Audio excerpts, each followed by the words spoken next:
Itu cara bekerja ilmu DNA. Pakai dalil haram, makruh, sesat, kafir, ndak bisa. Masa depan akan ditertawakan oleh peradaban.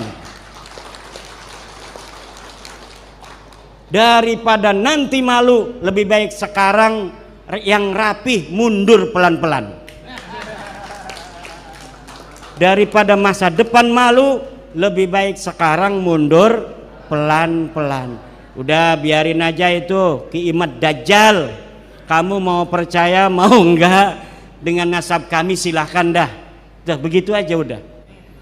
Kalau misalnya NU ini ajarannya kemudian dimasuki oleh ajaran-ajaran yang bukan ajaran Wali Songo, maka keberagaman kita sebagai bangsa Indonesia akan mudah dipecah belah.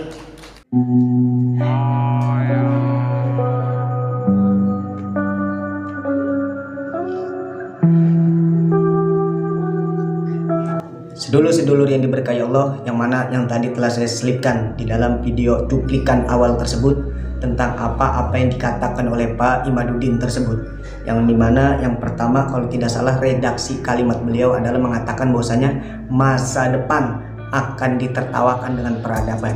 Kurang lebih kalimat redaksinya beliau itu seperti itu. Mohon maaf jika saya agak sedikit lupa. Yang pertama, jawaban saya satu. Masa depan katanya akan ditertawakan dengan peradaban. Iya betul, kalau misalkan Anda masih mengajak umat untuk membenci para habaib, itu bisa betul termasuk dalam kategori masa depan akan ditertawakan dengan peradaban. Para habaib, beliau tidak pernah mengajak orang itu untuk menebar kebencian, akan tetapi sama-sama saling sayang kepada satu sama lain, silih asah silih asuh kepada siapapun. Dan lalu kalimat beliau diselipkan bahwasanya kata Kiai Imad Dajjal. Saya belum mendengar ataupun melihat videonya ada sosok seorang habaib, entah habaib siapa itu, dia yang mengatakan Kiai Imad Dajjal. Kalau misalkan ada habaib atau siapapun itu mengatakan Kiai Imad Dajjal, akan saya salahkan, karena saya orang itu AABB. Karena saya bukan hanya kepada Pak Imaduddin saja saya menanggapi, dari golongan habaib pun saya pernah mengkritik, mengkanter seperti itu, bukan dari kalangan Pak Imad saja. Karena saya ini orangnya sinegar tengah, kalau hak ya hak, kalau batil ya batil. Lalu yang terakhir kalau tidak salah saya tadi mendengar kalimat Pak Imaduddin bahwasanya katanya NU itu kalau tidak diasupkan ajaran Wali Songo pasti akan nanti pecah belah, kurang lebih kalimatnya seperti itulah kalau tidak salah. Mohon maaf jika saya agak sedikit lupa. Jawaban saya sederhana. NU itu yang dicetus oleh Mbah Hasyim Asy'ari, beliau sangat mencintai para habaib, dan para habaib dia mengikuti ajaran Wali Songo.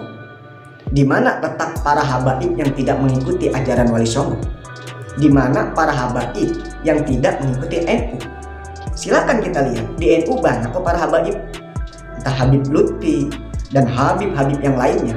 Dulu waktu sebelum adanya tesis Pak Imaduddin ini, dulu yang hanya dicecar itu hanya Habib Rizik dan Habib Bahara.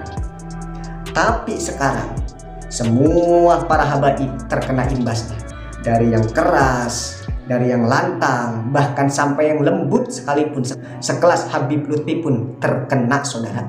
Nauzubillah summa nauzubillah. Jadi sebetulnya gampang.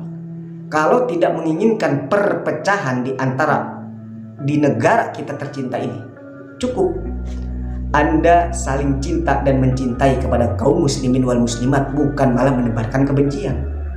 Kita lihat sebelum adanya tesis Imaduddin, kita semua entah dari kiai, entah dari ustadz, entah dari habaib, semua sama-sama saling ngerangkul. Tidak ada saling ejek-ejekan. Akan tetapi ketika adanya tesis ini yang seakan-akan membatalkan nasab Ba'alawi, muncullah tentang kegaduhan-kegaduhan. Orang yang tadi cinta kepada para habaib jadi benci kepada para habaib. Masya Allah. Coba kita lihat. Dan alhamdulillahnya dari orang-orangnya Pak Imaduddin ini, tentang dari Tengku Qori, yang mana beliau mungkin telah mendapatkan hidayah, beliau jadi mencintai lagi kepada para habaib. Itu pun saya Allah alam, dia tobatnya itu nasuha atau hanya tetaubatan, itu mungkin hanya Allah yang tahu. Setidaknya beliau dalam video-video klarifikasinya Teguh Qori itu telah menunjukkan bahwasanya ya seperti itulah beliau. Bisa kalian nilai sendiri. Nah, sebelum video kesempatan kali ini akan saya tutup, saya hanya akan memesan para habaib itu tidak membenci Pak Kiai Imaduddin, tidak membenci keilmuannya, tidak membenci kepribadiannya. Ia hanya mengkanter tentang tesis yang Anda keluarkan, yang mana seakan-akan bahwasanya Habib Ba'alawi itu terputus dari baginda Rasulullah Shallallahu Alaihi Wasallam. Seperti itu. Karena seandainya misalkan itu benar, kita gibah. Seandainya kita salah, kita akan jatuhnya fitnah. Saya yakin itu mah anak SD juga tahu sih. Kalau perkara-perkara hal sepele seperti ini sebetulnya tidak perlu saya jelaskan, tapi apalah daya karena banyak orang-orang biasa di media ini banyak yang termakan ataupun tidak, jadinya wayahnya saya mengeluarkan statement seperti ini, mengkanter untuk sama-sama saling berwasiat dalam ranah kebaikan. Seperti itu. Maka dari itu kepada Pak Imaduddin, tidak ada saya ketika mendengar bahwasanya para habaib itu mengatakan bahwasanya Kiai Imad itu katanya dajjal. Kalau memang betul ada, akan saya salahkan. Karena habaib juga itu dia itu bukan nabi, tidak seperti kayak kakeknya yang dimaksud oleh Allah. Karena habaib juga pasti banyak, saya yakin oknum habib juga pasti banyak yang salah. Mungkin tentang ia kesalahan ngaku-ngaku yang berlebihan lah atau apalah, iya itu memang benar salah.